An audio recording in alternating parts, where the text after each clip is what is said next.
Hey guys, it's Daryl, Louisiana Simple Living. So it's supposed to snow here Tuesday, I believe.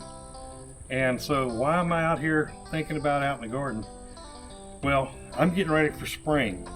You've seen on my channel each year around New Year's, a week or two after that is when I go and sow seeds, but I'll put them inside.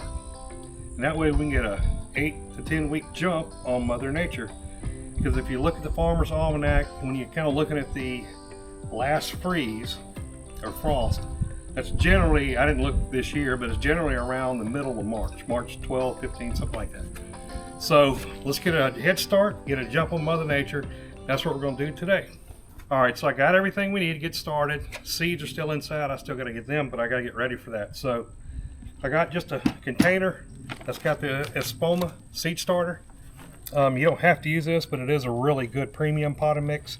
And it has the, what is it, the mycotone, which helps with establishing roots, that kind of thing. All right, so I've already poured one bag into here, and I got it mixed up with water, and that's what you want. And from here, I'll make this soil block. It'll run through here. You just pack it in the bottom. Okay. This is a really easy process. And you can buy the Jiffy kind that expand up when you put water on it. I just don't particularly like those. And I like to control the making sure everything's organic. And so you pack it in, you come over here. Notice on our trays I got the wicking cloth. And all it does is just help distribute water across the bottom. There are channels as well, but this just kind of helps distribute it. So all you do is you come in here, boom, now I got 4 soil blocks. And it's important that they're wet so they will stay together, and they're perfect for the seeds, which we're going to follow up with. And then when we go put them inside, we'll put them inside on a heating pad under the grow light. So a really pretty easy process. And look, this fell off. It doesn't really matter. What's cool though is you can see it has these dimples, these white things, and that gives you a spot here on all your soil blocks. It gives you a spot to put your seed. Then you just come in and sprinkle some over, depending upon how big the seed is and how deep it's supposed to be covered. But pretty easy process. So I'm gonna go ahead, let me go ahead and run the rest of these trays, and then we'll get back together. And then we'll be at that point ready to start seeding or sowing the seeds in the trays. And again, once we do that, we'll go inside, put it on the grow lamp, put it on the table, and we'll be all set, ready to go. Make sure you put a lid on top as well. Keeps that moisture in. Well, let me finish up on these. All right, so we went ahead and used our soil block maker. Made all these soil blocks. These are just bamboo, so they're renewable, so to speak. These are just bamboo markers. Used a Sharpie, put everything on there. So this is going to be primarily my tomato tray. I got 2 rows of Martino's Roma and 2 rows of Amish paste. I grow those the most because I like to make stuff with it, sauce and stuff like that. A couple different kinds: tomato black creme, true black brandy wine, watermelon beefsteak. I like to just do some of these other ones, right? Just for fun. I do have Verde and Amarilla Tomatillos, which I like to make a salsa verde from. A couple of herbs, lemongrass. These are a couple more tomatoes here, Carbon and Cherokee Purple. Now over here is primarily my peppers. Got a couple rows of cayenne. I don't have any Tabasco seeds. I need to, because you can see right there, I got some Tabasco still on the tree. They're not looking good because of the last freeze. Nevertheless, I need to get some more, and I'll sow those in a little while. Jalapeno brown, and just a variety of sweet and hot peppers.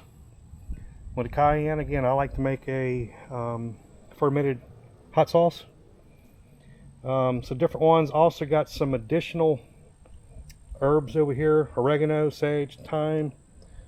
That's just a type of pepper. Thai roselle, rosemary, tall Utah celery, which is green, and then a celery pink Chinese. So that's what I'm gonna plant, and there's all your seed packets here. I get most of my seeds primarily from Baker Creek. It's rareseeds.com. Yep. And then my celeries are trying to go away. And this is also Seed Savers Exchange. That's another company that I use. There's a few other ones that I use, but primarily these are the two, especially this one. And it just has such variety. So I like to grow stuff with a pride. Alright, so I'm going to go ahead and sow the rest of these. And then we'll take them inside. I got my grow light hooked up in there. Then we'll go show you under the grow light. I love these different kinds of tomatoes. You see the color. Sorry. You see the color, it's kind of a blackish. There's all different kinds of colors of tomatoes. Yellow, white even.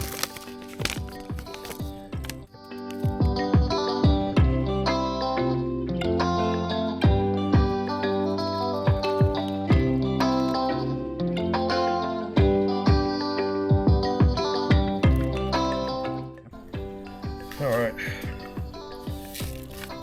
Cayenne peppers.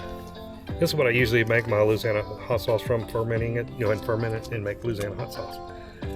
So we went ahead and did this tray over here, and now I'm gonna do, most of these are peppers and got some herbs and stuff. So we'll go ahead and get started on these. Just do a whole row of cayenne because I got more than one row of those.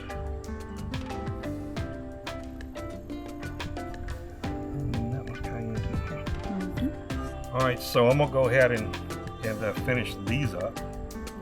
All the peppers and the rest of the herbs. Sprinkle some loose over the top of it.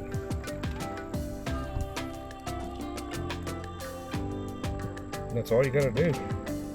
Keep it watered. Keep the top on. Heating pad underneath. Keep it watered. Grow lamp on top of it. And these will do fine. Alright, so we went ahead and did all the seeds in here. And these are all the different seed packets. So you know kind of what kind of tomatoes, what kind of tomatillos we're going to grow. And some of these they're all heirloom, but it's just different types. They're just fun to grow. It's all different kinds of stuff. Martino's Roma, again, is a couple rows of that. Amish paste, I don't have any seeds. I thought I did. So I got to order some more. That's the only one that's missing. That'll be 2 rows. Or at least 1 row there. Lemongrass is of course something that we like to cook with, but our dogs, Croy and Rue, love to eat it even more. So they'll come out here and just chew on it off the bush there. But nevertheless, this is all different kinds, and it's just fun to grow different stuff. Oh, and this here is the tray with most of the peppers and some of the herbs, and you can kind of see what they look like. We went ahead and did some celery. I usually have a volunteer or 2 come back, just in case I'm planting some rosemary. Different kinds of peppers, a lot of the cayenne. I will do some Tabasco, and I love the brown jalapenos. Those are really good. And as you can see, other types that we want to grow, and some additional herbs that we want to grow as well. Start them now. Again, get a jump on Mother Nature. That's the way to do it. Alright, again, we went ahead and finished up sowing these seeds, putting them in the dipples, and all we got to do is, again, come back and just put some soil, loose soil, on top of it. Again, on those little bitty tiny seeds, like the celery and some of those, you really want to just surface sow it. You may sprinkle a little bit, but you don't want to cover it up, really. But these you want to be 1/8 of an inch to 1/4 of an inch deep.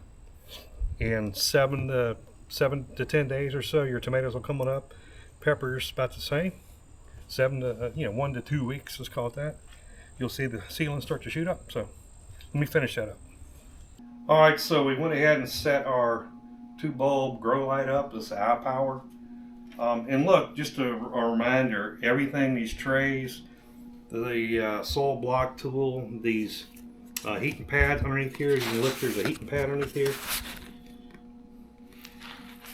Yeah, these little bamboo markers, they're all I got them all on my Amazon. They're in my description in the Amazon store, so if you want to get it from there, that's fine. If not, otherwise, it's okay. So what we got to do is make sure we water them in real well. And they're already pretty wet, from making the seed blocks or soil blocks. And that's all I'm doing, just kind of wetting them down. They're still wet. I'm just getting nice and wet now. And again, I dusted them with some of that soil. already did this one really. So pretty much all we got to do now at this point is put our covers on, our domes. It's a little dirty. It ain't gonna fit exact, and that's okay. All we're trying to do is keep the moisture in.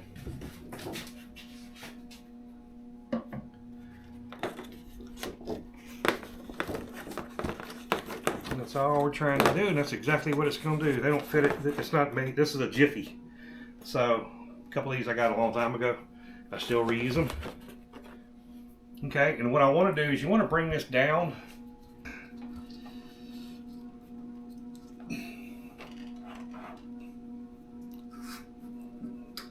Pop it in there and it's good to go. So we're going to leave it like this. Let me fix this heating pad deal. And we will water them every day. So we'll water them every day. And just want to make sure they stay wet. Keep the covers on them for now. If you don't have a cover, you can use like saran wrap or plastic wrap on the top of it. And they'll start coming out of the soil in a week or plus days. And we're well on our way to beating Mother Nature for our spring garden. I hope this helps. Really fired up about our spring garden coming up. Great way to get started, beat Mother Nature. You got a green thumb. I guarantee if you do this, you will have a green thumb and get your stuff going earlier than it would be. Again, zone 9A, you're looking for mid-March, back up 8 to 10 weeks. I meant to do it a couple weeks ago, just getting around to it. So if you're in a different zone, go look at Farmer's Almanac. I'll put it in the description where you can go and put in your zip code. It'll show you exactly what zone you're in, and then you can figure out when that last frost or freeze is supposed to occur. Then you can plant after that safely. So thanks for watching. As always, we will see you in the next video.